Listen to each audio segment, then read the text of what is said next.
the Arts and Culture Committee. We wanted to donate a mural to some deserving community member.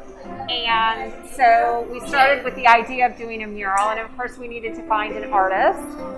So we were really lucky to find Sullivan, who's a local artist, super talented.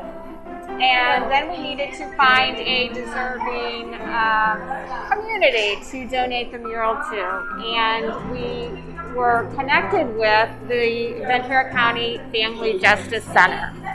And we came out, Megan and I, and we did a tour, and we just saw the amazing work they were doing, and we loved their mission, and we loved the way they accomplished their mission, and we just knew they were just such a deserving group of people. And so we had some conversations about where the mural would go, and of course we learned about Camp Hope, and realized it would be really fun if we could get the kids of Camp Hope involved in the painting project as, you know, just great activity, great therapy, great healing.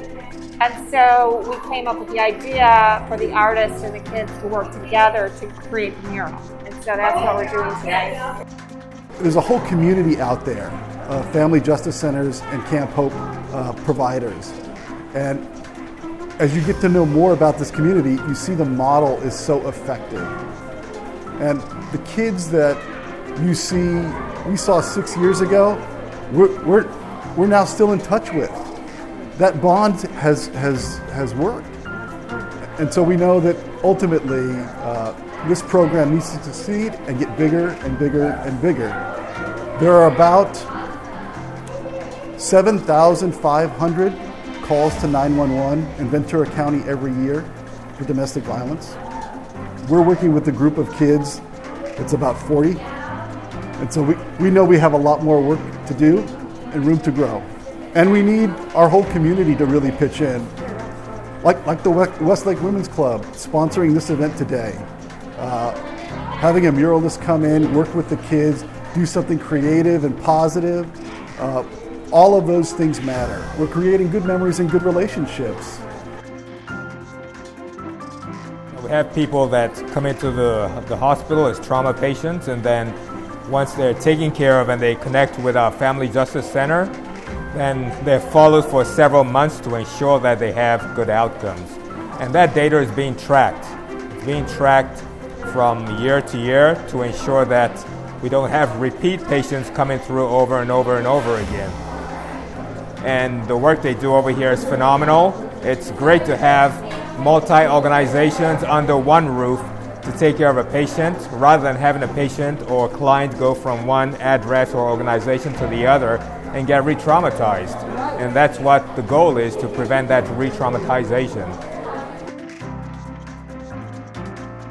Art to me is such a form of therapy. It's really truly another way to express yourself, express feelings that you have, and really to create something beautiful. I think it creates a sense of accomplishment, which I think is really great. I learned at a very young age, and I think it's something that kids really can use to develop skills later in life with. The message behind this mural that we're really trying to portray is a sense of community. So we wanted something that was light and bright, and that's where the sunburst plays into it. But then we came up with this concept of having the individual canvases for the kids to decorate so that they could all have their own little world and sense of art within a larger community of a photo. So I think it's gonna be really great to have everything pulled together, that they can have a constant reminder here where they come as a place of healing to continually look back at that accomplishment that they had through the artwork. Fair Paint donated all of the paint, and Thousand Oaks, the DIY Center in Thousand Oaks donated all of the other supplies that we needed. So we had some very generous local donors to the project as well. Thank you for the opportunity to do this with the Westlake Women's Club.